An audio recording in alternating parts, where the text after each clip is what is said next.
Court का भी कोई फाइनल ऑर्डर नहीं आया। पहली चीज तो अभी सुप्रीम कोर्ट जो एफिडेविट्स है जो स्टेट रिस्पॉन्स में आए थे जिसके बारे में मैंने बात भी करी, उन एफिडेविट्स को स्टडी कर रही है कि कैसे उनको सुधारा जा सकता है। तो पहली चीज तो हम जितने भी स्टेट्स हैं, जितने भी स्टेट सीएम्स है, हेल्थ डिपार्टमेंट्स है, एनिमल बॉडीज है, एडब्ल्यूबीआई की बॉडीज है, उन सबको ये प्रपोजल ऑलरेडी भिजवा चुके हैं स्पीड पोस्ट के थ्रू और ईमेल के थ्रू। हमारी अगले 2-3 दिन में कुछ मीटिंग्स भी अलाइंड है कुछ सीएम्स के साथ।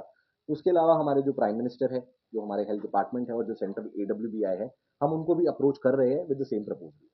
हम सुप्रीम कोर्ट में भी इस प्रपोजल को सेंड अक्रॉस करेंगे ताकि हम ये दिखा सकें कि सुप्रीम कोर्ट ही शायद अपनी जो फाइनल वर्डिक्ट निकालेगा उसमें एमबीएफ पॉलिसी, हाँ, उसमें ही एमबीएफ पॉलिसी को इम्प्लीमेंट कर सके। क्योंकि आप किसी भी पॉलिसी को इम्प्लीमेंट करते हो जहां पे आप पाउंड, जहां पे आप कुछ नया बनाने की बात कर रहे हो ना, वहां पे स्कैम होंगे। और आप ये देखिए कि पिछले 15-20 साल में, देखिए आपके बाप दादा, मेरे बाप दादा, चाचा, हम लोग कितने डॉग्स के साथ पले बड़े हैं। डॉग हो गया, गाय हो गया, और कभी कोई हुआ, कभी भी कोई चीज हुई नहीं। तो अगर हम इसको लॉजिकली स्टडी करें, एनालाइज करें, समझे, तो हमें एक चीज समझ में आएगी कि पिछले 15-20 सालों में स्कैम बहुत ज्यादा बड़े हैं। अगर एक आम नागरिक को जो लवर हेटर में से कुछ नहीं है, उसको अगर प्रॉब्लम होना शुरू हुई है तो वो इन स्कैम्स की वजह से। तो प्रॉब्लम की जड़ क्या है? प्रॉब्लम की जड़ है स्कैम। उस स्कैम जैसे सब कहते हैं, अगर किसी ने कहा कि कुत्ते ने काटा, तो अब हमने एक प्रॉब्लम होगी, कुत्ते ने काटा। बट अब आपको ये समझना पड़ेगा कि कुत्ते ने क्यों काटा। जैसे कि जब सीरियल किलर हुआ करते थे पास के टाइम पे, तो एफबीआई ने ये ढूंढना शुरू करा कि सीरियल किलर बनता ही क्यों है। तो जब हमने ये पता करना शुरू किया कि कुत्ता काट ही क्यों रहा है, तो कुत्ता 3 कारणों से काट रहा है। पहला कारण ये है कि डॉग्स जो होते हैं वो टेरिटोरियल होते हैं। अब मान लीजिए कुत्ता यहाँ का है, ठीक है, प्रेस क्लब ऑफ इंडिया के बाहर रहता है। अगर उसको उठा के आप नोएडा छोड़ाओगे, वो एक नई कॉलोनी को देखेगा तो वो तो घबरा जाएगा। अब इसमें गलती किसकी हुई? जिसने उसको रिलोकेट करा। दूसरी चीज क्या होती है कि बचपन से ही हम जो एक कुत्ता छोटा होता है, पपी होता है, बचपन से ही वो क्रूअल्टी होते हुए देखता है। सब उसको डंडे से भगाते हैं, मारते हैं, चिल्लाते हैं, गर्म पानी फेंक देते हैं। जैसे मैंने असली मुद्दा 1 में बहुत चीज हाईलाइट करी थी। तो वो डर जाता है, एंटी हो जाता है। जब उसको खाना नहीं खिलाया जाता तो वो बहुत ज्यादा एंटी हो जाता है। और तीसरी चीज, बढ़ती क्रूअल्टी टुवर्ड्स एनिमल जो है। ये 3 प्राइमरी रीजन होते हैं। अब मैं ये नहीं कह रहा कि रेबीज या ऐसी चीजें एग्जिस्ट नहीं करती, पर Goa, Delhi, Mumbai already zero rabies तक पहुंच चुका है। वो जीरो रेबीज तक क्यों पहुंचा है? क्योंकि हमारा एबीसी, जब हम फोकस करते रहेंगे हम अपने एबीसी पे, तो जीरो रेबीज डेथ पे, सॉरी मैं अपने वर्ड को करेक्ट करना चाहूंगा कि जीरो रेबीज डेथ है यहाँ पे। तो उसको अगर हमें रेबीज को ऑल टुगेदर प्रिवेंट करना है, 2030-35 तक भारत को रेबीज मुक्त करना है, तो ये उसका बेस्ट तरीका है। अब देखिए हमारे देश में ना जानवर हमेशा से एक एसेट रहे हैं। हम पुराने जमाने में भी चले जाए तो जब सीता माँ का हरण हुआ था, तो एक जानवर ही था, एक पशु ही था जो साथ में फॉलो करा था रावण को। वरना राम जी को कैसे पता चलता कि कौन उठा के लेके गया, कहाँ उठा के लेकर गया। जब राम जी को रावण पे अटैक करना था तो वानर सेना ही गई थी। हम जब बात करते युधिष्ठिर जब स्वर्ग के द्वार गया था तो उसके बाद अंत तक कुत्ता ही रहा था। हमारा जो देश है ना, उसकी खूबसूरती क्या है? ह्यूमन एनिमल को एग्जिस्टेंस। हम ये कह रहे हैं कि जो हमारे पूर्वजों ने किया था, ह्यूमन एनिमल को एग्जिस्टेंस करी थी इतनी शानदार तरीके से, हम उसको रिपीट करना चाहते हैं एक साइंटिफिक मॉडल के साथ, जिससे ये जो कम्युनिटी का डिवीजन हुआ है ना, डॉग लवर और डॉग हिटर, इस कम्युनिटी के डिवीजन को हम आज खत्म करना चाहते हैं।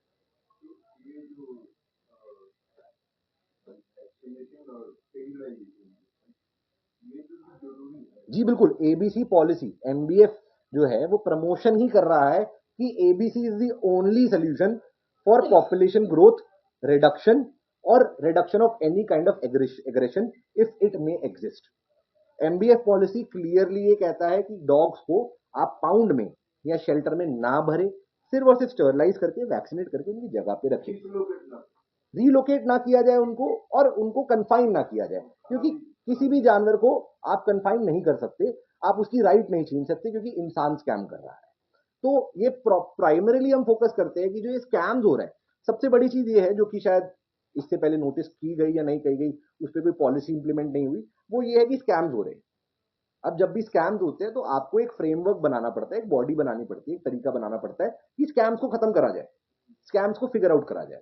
तो जो एमबीएफ में सबसे इंपॉर्टेंट पॉइंट है, जिसको आप लोग देख सकते हैं, जो हमारी मोबाइल ऐप है, ये एक ऐसा मॉनिटरिंग सिस्टम बनाती है जिसमें आपकी कोई कॉस्ट, ये कॉस्ट सेंसिटिव नहीं है, यानी कि आपका बहुत पैसा नहीं लग रहा। आपकी ये ऐप स्कैम्स को नेग्लिजेंट कर देती है, ट्रांसपेरेंसी बढ़ा देती है, और सबसे बड़ी चीज ये है कि सरकार को नए बंदे हायर नहीं करने इन चीजों को। लोगों जैसे डॉग्स है, फॉर एग्जाम्पल पश्चिम बिहार में डॉग्स है, पश्चिम बिहार के फीडर्स ने जब इस पे अपने आप को साइन इन करा ऐप पे, तो वो ऑटोमेटिकली अपने डॉग्स को जिनको फीड करते हैं उनकी फोटो लेके जियो टैगिंग कर देंगे इस ऐप पे। तो सरकार के पास एक ऑलरेडी एग्जिस्टिंग एसेट होगा। इसीलिए मैंने बात करी फीडर्स, एनिमल लवर्स और म्युनिसिपैलिटी यानी कि सरकार के साथ एक बहुत बड़े कोलैबोरेशन की, जो डिजिटली होगा। अभी एआई समिट तो हो गया, टेक्नोलॉजी को बढ़ावा देने की बात तो हो गई, पर हम शायद आप लोगों के साथ बैठ के उसी की तरह बात करें, एक प्रैक्टिकल सोल्यूशन दे रहे हैं जो इस देश को एक बहुत बड़ा इकोनॉमिक चेंज से जाते हुए दिखेगा।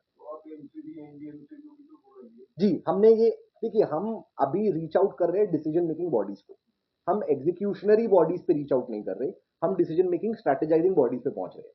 वो यही बात हो गई ना कि हम मजदूर पे थोड़ी ना जा सकते, हमें मालिक के पास ही जाना पड़ेगा ना, क्योंकि मालिक ही बताएगा कि बिल्डिंग बनानी है, कमरा बनाना है।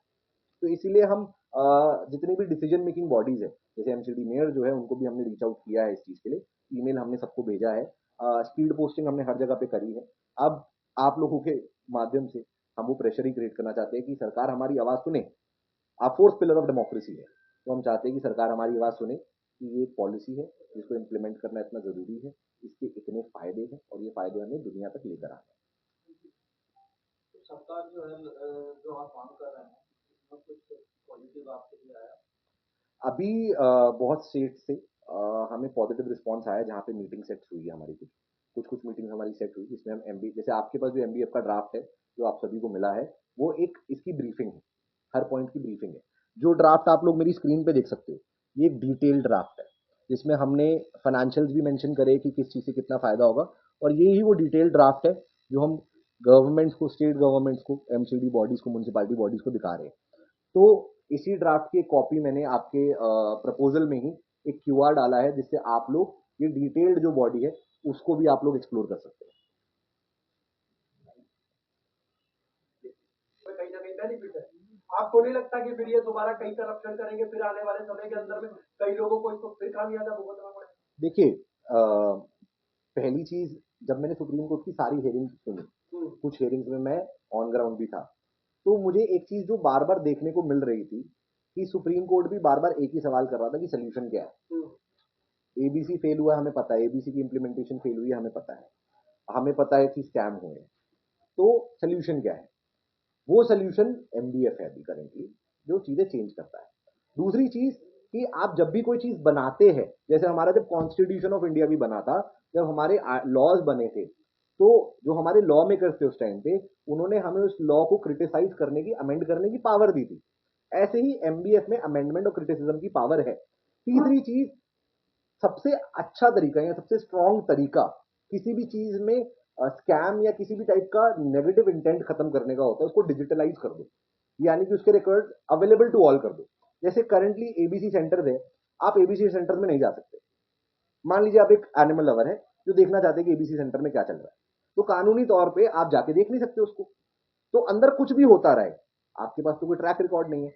बट जब आप इस ऐप को एक्सेस कर रहे हैं, तो आपको पता है कौन सा डॉग गया स्टरलाइजेशन के लिए, कितने दिन में रिलीज होगा, उसकी हेल्थ क्या है। तो जब ये डिजिटल ट्रैकिंग है जिसको हर आम आदमी नाप सकता है, तो स्कैम्स की अपॉर्चुनिटी कम हो जाती है। सर, उसके अंदर जो जिस तरीके से आपने ऐप की बात करी, तो इसकी मॉनिटरिंग कहाँ से होगी और किस तरीके से करी जाएगी, थोड़ा सा इसके बारे में देखिए। ये जो एमबीएफ की ऐप है, इसको मॉनिटर कोई भी कर सकता है, ये एक सिटीजन रिस्पॉन्सिबिलिटी है। जैसे मैं बार बार आप लोगों को बोल रहा हूं कि एमबीएफ जो है वो फीडर और गवर्नमेंट के कोलैबोरेशन है।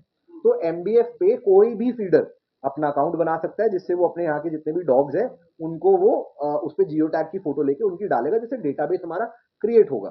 ठीक है, इसको कोई भी फीडर, कोई भी आम आदमी मॉनिटर कर सकता है, प्लस म्युनिसिपैलिटी भी इसको मॉनिटर कर सकती है। सिंस ये पूरी चीज डिजिटल है, तो इसके लिए एक मास लेवल हायरिंग करने की नीड भी नहीं होगी।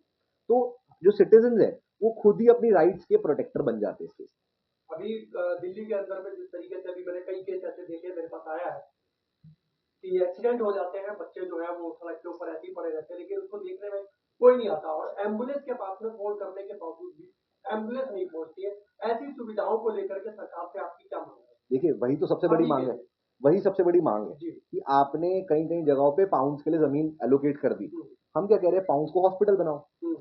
जैसे ही वो जो पाउंड बनाने की आप बात कर रहे हो वो हॉस्पिटल में कन्वर्ट हो जाता है, वैसे ही ये जो प्रॉब्लम है कि सड़क पे बच्चा पड़ा रहा, बच्चा यानी कि डॉग, हम एनिमल लवर्स को बच्चा बोलने की उनको आदत है और हम बहुत प्राउड भी है इस चीज पे, तो बच्चा अगर पड़ा रहता है वहां पे तो उसको एक मेडिकल एड मिल पाएगी। प्लस इस ऐप में एक और फीचर है जो डिटेल में लिखा हुआ है कि अगर आपको किसी एनिमल की तरफ क्रूअल्टी देखने को मिलती है या अगर आपको उसको इंजरी देखने को मिलती है तो आप उसकी फोटो खींच के ऐप पे अकाउंट कर सकते हैं, जिससे जो आसपास के फीडर्स हैं अगर वो चाहे तो वो हेल्प कर सकते हैं, वरना वो गवर्नमेंट को वहां पे रजिस्टर हो जाता है।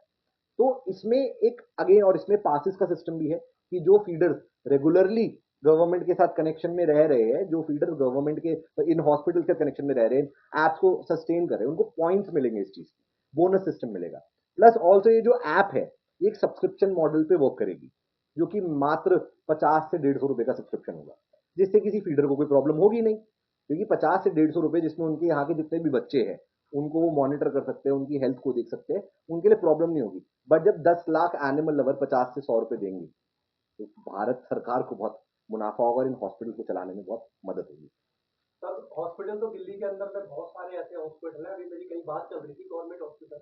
हमने कहा जब गवर्नमेंट हॉस्पिटल जब मनुष्य का इलाज कर रही है तो उसी जगह के ऊपर में 2 कमरे बना करके क्या वहाँ पे वो और उसी जगह पे जाकर के वो जानवरों का इलाज करे, जिससे बहुत ज्यादा फैसिलिटी मिलेगी। आपकी क्या राय है? देखिए, मैं जो हमारे हॉस्पिटल्स है ना उनके इंफ्रास्ट्रक्चर ऑलरेडी बहुत क्वेश्चनेबल है, आप समझ रहे हैं? अगर हम उसी इंफ्रास्ट्रक्चर के ऊपर कुछ ऐड ऑन करना चाहते हैं तो अपॉर्चुनिटी ऑफ स्कैम बढ़ जाता है। इसीलिए जो करंटली जमीन को अलोकेशन दी हुई है, बहुत जगहों पे जमीन की अलोकेशन दी हुई है, उनके टेंडर्स पास करे गए हैं, हम ये कह रहे हैं कि आप उसको सेपरेटली ही कन्वर्ट करो, क्योंकि जैसा आपने बहुत राइटली कहा कि अगर किसी देखिए सबसे ज्यादा एक्सीडेंट या क्रूअल्टी रात के समय होती है, सबसे ज्यादा, क्योंकि रोड एक्सीडेंट भी उसी टाइम होते हैं और उसी टाइम जो क्रूअल्टी करने वाले लोग शराब पी के बाहर भी निकलते हैं, या उसी टाइम लोगों का दिमाग सनकता भी है। तो रात को कोई भी गवर्नमेंट हॉस्पिटल भी एनिमल्स का नहीं खुला होता। दूसरी चीज, जो बेचारे शेल्टर भी चलाते हैं, जो निस्वार्थ सेवा करते हैं जानवरों की, वो लोग भी इतनी कैपेसिटी नहीं रखते कि वो 24/7 इस चीज को ऑपरेट कर सके, अवेलेबल कर सके। तो ये जो हॉस्पिटल्स बन जाएंगे ये 24/7 सेवा देने में बहुत मदद कर पाएंगे, और ये जो प्रॉब्लम है ना एनिमल ह्यूमन को एग्जिस्टेंस की मेडिकली, ये उसको बहुत अच्छी तरीके से सॉल्व करते हैं। और कुछ कहना चाहते हैं? कह सकते हैं। देखिए, अभी मैं कहूंगा कि हमारे पास एक अपॉर्चुनिटी है, वो इंस्टाग्राम पे हम सबने देखा होगा, when life gives you lemon make a lemonade. तो मैं चाहता हूं कि हम सब साथ में मिलकर शिकंजी पिए, और ये शिकंजी पीने की यही अपॉर्चुनिटी है जब हम एक एमबीएफ जैसी पॉलिसी को अपनाएंगे, जो देश के हर जानवर की मदद करेगा, स्कैम्स को खत्म करेगा। इमेजिन कीजिए, जब एक इकोसिस्टम ऐसा क्रिएट हो जाएगा जहां पे स्कैम्स की अपॉर्चुनिटी जीरो हो जाएगी, जहां पे देश को इकोनॉमिक बेनिफिट होना शुरू हो जाएगा, तो इमेजिन कीजिए कि बाकी जगहों पे, बाकी क्षेत्रों में, बाकी हिस्सों में ये कैसे रेप्लिकेट किया जा सकता है, एजुकेशन में भी, फाइनेंशियल बॉडीज में भी, उसके अलावा एक्सचेंज ऑफ फाइनेंसेस जहाँ पे भी हो रहे हैं, हमारे इंटरनेशनल रिलेशंस में भी। तो ये एक फर्स्ट स्टेप हो सकता है। आप मानिए कि जैसे कहते हैं ना कि पहली रोटी गाय की, आखिरी रोटी कुत्ते की, तो वैसे ही हम शायद ये पहली रोटी जो है अपने जानवरों के थ्रू शुरू करके इस मॉडल को कितना नेशन वाइड रेप्लिकेट कर सकते हैं। ये आप सोच रहे हैं, लेकिन जो स्कैमर हैं जो स्कैम करने के लिए ही जाने जाते हैं, वो आपको लगता है कि वो आपकी बात को सुनेंगे? सुनाना ही नहीं है उनको, डायरेक्ट उनको ट्रांसपेरेंटली डिजिटल प्लेटफॉर्म पर डालना। देखिए, स्कैमर कब स्कैम कर पाता है, जब आप उसको देख नहीं सकते। आप समझ रहे हैं? आप पैसे की चोरी, अगर मैं यहाँ पे बैठा हूँ और मैंने यहाँ पे मेरा टैबलेट रखा है, ये टैबलेट 15-20 हजार का टैबलेट होगा, तो आप इसको मेरे सामने उठा के नहीं जाएंगे। जब मैं इस कमरे से बाहर जाऊंगा वॉशरूम के लिए, तभी आप इसको उठाएंगे। पर अगर यहाँ पे सीसीटीवी लगा हुआ है जो मॉनिटर कर रहा है, तो अगर चोर चोरी भी करेगा तो पकड़ा जाएगा। यही एमबीएफ पॉलिसी कहती है। एमबीएफ पॉलिसी कहती है कि जब सारी की सारी डिटेल डिजिटली अवेलेबल है तो स्कैम्स की अपॉर्चुनिटी कम हो जाती है, स्कैमर्स को पकड़ने की अपॉर्चुनिटी बढ़ जाती है। क्योंकि डिजिटली, क्योंकि इसमें जो जो एनिमल लवर्स होते हैं ना, वो बड़ी स्ट्रॉन्ग कम्युनिटी है। अभी तक दिखाया ऐसा गया है कि कमजोर कम्युनिटी है, बट एनिमल लवर से स्ट्रॉन्ग कम्युनिटी शायद ही कोई कम्युनिटी बनी है in terms of love and welfare. क्योंकि एनिमल लवर्स वो लोग होते हैं जो अपनी सैलरी से, अपनी जेब से कुत्तों को, गाय को, भैंस को ट्रीट करते हैं, खाना खिलाते हैं, निस्वार्थ सेवा करते हैं। तो जो कम्युनिटी के पास जब पावर होगी ना अपने एरिया के बच्चों को मैप करने की, चेक करने की, एक डिजिटल प्लेटफॉर्म के थ्रू, तो स्कैम्स की अपॉर्चुनिटी बहुत कम हो जाती है। और हम इधर हम भारत सरकार को क्रिटिसाइज नहीं कर रहे, हम तो सुप्रीम कोर्ट को भी क्रिटिसाइज नहीं कर रहे, हम तो मदद करना चाहते हैं। हमने आपके लिए सब बना दिया। देखिए, मैंने तो पूरा प्रपोजल बना के दे दिया, और मैं सिर्फ एक भारतीय नागरिक हूँ, मैंने आपको प्रपोजल बना के दे दिया। अब आपको क्या करना है? आपको बस ये सारी अब कहोगे तो मैं ऐप भी बना दूंगा आपको, वो भी एक्सपर्टीज है मेरा, और वो भी फ्री ऑफ कॉस्ट बना देंगे। हम तो सरकार को ये तक ऑप्शन दे रहे हैं कि हम आपका डिजिटल प्लेटफॉर्म भी फ्री ऑफ कॉस्ट बना देंगे, सर आपको सुप्रीम सिर्फ इम्प्लीमेंटेशन राइट रखना है। सर सुप्रीम कोर्ट के अंदर में अभी मेरी एपी सिंह जी से बात हुई थी, मेरी वकील साहब से, तो उन्होंने कहा कि हमने जो है वो मुद्दा आगे पहुंचा रखा है, और इसके ऊपर में अभी तक सुप्रीम कोर्ट का किस तरीके का ऑर्डर या किस तरीके का रवैया, या आप ये कह सकते हैं कि किस तरीके का जो है वो आप लोगों के लिए फरमान आया है, ऐसा कुछ